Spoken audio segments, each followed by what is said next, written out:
नमस्कार, आप देख रहे हैं जीएसटीवी अंदर की बात के साथ मैं हूं मानसी।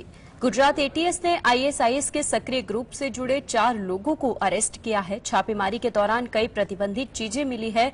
चारों कट्टरपंथी विचारधारा से जुड़े थे और आईएसआईएस से जुड़ने के लिए भागने की फिराक में थे। क्या था उन लोगों का एक्शन प्लान? कैसे गुजरात एटीएस को मिली बड़ी सफलता? देखते स्पेशल रिपोर्ट अंदर की बात में। गुजरात एंटी टेररिज्म स्क्वाड यानी कि एटीएस ने एक और बड़े ऑपरेशन को अंजाम दिया है। यहां पोरबंदर से आईएसआईएस के मॉड्यूल का खुलासा किया है और इससे जुड़े 4 लोगों को गिरफ्तार किया है। एक और संदिग्ध की तलाश में छापेमारी की जा रही है। चारों आरोपी आईएसआईएस से जुड़ने के लिए भागने की फिराक में थे। एटीएस का कहना है कि यह चारों आईएसआईएस के सक्रिय ग्रुप के सदस्य हैं और उनके कब्जे से कई प्रतिबंधित चीजें मिली है। सीमा पार उनके आकाओं के इशारे पर चारों कट्टरपंथी विचारधारा से जुड़ गए थे। पोरबंदर से जिन 4 लोगों को पकड़ा है उनमें एक महिला भी शामिल है। इसका नाम सुमेरा है और सूरत की रहने वाली है, जबकि एक और शख्स को पकड़ने के लिए टीमें छापेमारी कर रही है। सूत्रों के मुताबिक फरार शख्स विदेश नागरिक है। उसके ठिकाने के बारे में पता किया जा रहा है। आईएसआईएस के मॉड्यूल का अन्य राज्यों में भी नेटवर्क फैला है। पिछले 1 साल से एक दूसरे के संपर्क में थे। डीआईजी दीपन भद्रन और एसपी सुनील जोशी की अगुवाई में देर रात पोरबंदर में ऑपरेशन चलाया गया। पिछले कुछ समय से एटीएस के पास इनपुट था, तभी से आरोपियों के बारे में जानकारी जुटाई जा रही थी और सभी पर नजर रखी जा रही थी। कुछ दिनों पहले ही गुजरात एटीएस ने आईएसआईएस के 3 और लोगों को अहमदाबाद से गिरफ्तार किया था। Bureau report. नीतीश कुमार की अगुवाई में विपक्षी दलों का जमावड़ा लगने वाला है। इस बैठक में 2024 लोकसभा चुनाव में बीजेपी के खिलाफ एकजुटता का संदेश दिया जाएगा। कौन दूरी बनाएगा, कौन आएगा पास? देखते रिपोर्ट अंदर की बात में। आगामी लोकसभा चुनाव से पहले विपक्षी एकता की कवायद में जुटे बिहार के मुख्यमंत्री नीतीश कुमार की सियासी ताकत देखने का वक्त नजदीक आ गया है। पटना में 23 जून को देश भर के प्रमुख विपक्षी दलों का महाजुटान होने जा रहा है। इस बड़ी मीटिंग की लंबे समय से तैयारी की जा रही थी।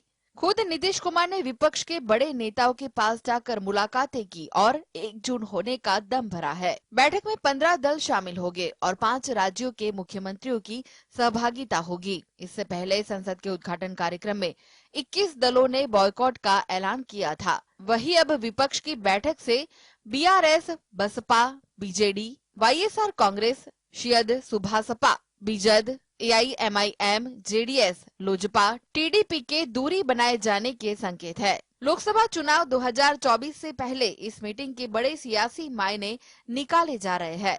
नीतीश कुमार उन सभी समान विचारधारा वाले विपक्षी दलों को एक साथ लाने की योजना बना रहे हैं, जो कांग्रेस के साथ खड़े नहीं होना चाहते हैं। इस बैठक की अध्यक्षता नीतीश खुद करेंगे। विपक्ष की बैठक में 5 राज्यों के सीएम शामिल होंगे। Bureau report, GSTV. बिहार में जीतन राम मांझी कई बार यह कर चुके हैं कि वह नीतीश कुमार के साथ नहीं छोड़ेंगे, पर उनकी हालिया एक्टिविटी देखने के बाद सियासी गलियारों में हलचलें काफी तेज हो गई है। पहले उन्होंने अमित शाह से मुलाकात की, इसके बाद हाल फिलहाल वह नीतीश कुमार से मिले। क्या है मांझी का प्लान? नीतीश कुमार की नैया पार लगाएंगे या फिर बिगाड़ेंगे जीतन राम मांझी? आइए देखते इस रिपोर्ट में। बिहार के पूर्व मुख्यमंत्री और हिंदुस्तानी आवाम मोर्चा के संस्थापक जीतन राम मांझी 2024 लोकसभा चुनाव से पहले कोई बड़े खेल की तैयारी में लगे हुए हैं। एक तरफ जहां वह कसम खाते हैं कि वह हमेशा मुख्यमंत्री नीतीश कुमार के साथ ही रहेंगे, तो वहीं दूसरी तरफ वह विपक्ष के नेताओं के साथ भी मुलाकात करते हैं और कभी-कभी तो नीतीश कुमार की नीतियों को भी आलोचना करते नजर आते हैं। दरअसल बिहार की राजनीति में जीतन राम मांझी एक बार फिर से चर्चा का विषय बने हुए हैं। हुआ यूं कि 2024 लोकसभा चुनाव को लेकर जीतन राम मांझी ने ऐलान कर दिया है कि उनकी पार्टी महागठबंधन में 5 सीटों पर चुनाव लड़ेगी। मांझी ने अपनी इस मांग को लेकर बुधवार को नीतीश कुमार से उनके आवास पर मुलाकात भी की और 5 लोकसभा सीटों से लड़ने की मांग रखी। इसके बाद अचानक गुरुवार को मांझी ने राज्यपाल से मुलाकात की और प्रदेश में बदहाल शिक्षा व्यवस्था का मुद्दा उठाते हुए ज्ञापन सौंपा। मांझी ने राज्यपाल से मुलाकात के दौरान बिहार में एस्टीमेट घोटाले का जिक्र किया। उन्होंने आरोप लगाया कि बिहार में 100 रुपए का काम करने के लिए 1000 रुपए का एस्टीमेट बनता है। जिसकी वजह से गुणवत्ता में भी कमी आती है। Bureau report, GSTV। Giriraj Singh ने छत्तीसगढ़ में एक विवादास्पद बयान दिया है। उन्होंने अपने बयान में महात्मा गांधी की हत्या करने वाले नाथूराम गॉडसे की वकीलात कर दी। गिरिराज ने जो लोग खुद को बाबर और औरंगजेब की औलाद कहलाने में खुशी महसूस करते हैं, वे भारत माता के सच्चे पुत्र नहीं हो सकते हैं। क्या है गिरिराज सिंह का गॉडसे के लेकर नया विवाद? आइए देखते हैं खास रिपोर्ट अंदर की बात। महाराष्ट्र से शुरू हुए औरंगजेब और गॉडसे को लेकर विवादित बयानबाजी में केंद्रीय मंत्री गिरिराज सिंह भी कूद पड़े हैं। छत्तीसगढ़ में केंद्रीय मंत्री सिंह ने नाथूराम गॉडसे को भारत का सपूत करार दिया है। उन्होंने कहा कि महात्मा गांधी का हत्यारा गॉडसे मुगल शासक बाबर और औरंगजेब की तरह आक्रमणकारी नहीं था, वो भारत में पैदा हुए थे। अगर गांधी के हत्यारा हैं तो गॉडसे भारत के सपूत भी हैं, वही भारत में ही पैदा लिया है।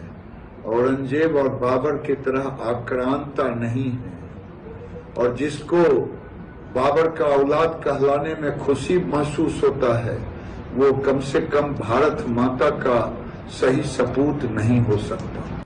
केंद्रीय ग्रामीण विकास और पंचायती राज विभाग के मंत्री गिरिराज सिंह ने कहा, अगर गांधी के हत्यारे हैं तो गॉडसे भारत के सपूत भी है, वो भारत में ही पैदा हुए हैं। औरंगजेब और बाबर की तरह आक्रांता नहीं है। जिसको बाबर की औलाद कहलाने में खुशी महसूस होती है, वो कम से कम भारत माता की सही सपूत नहीं हो सकते हैं।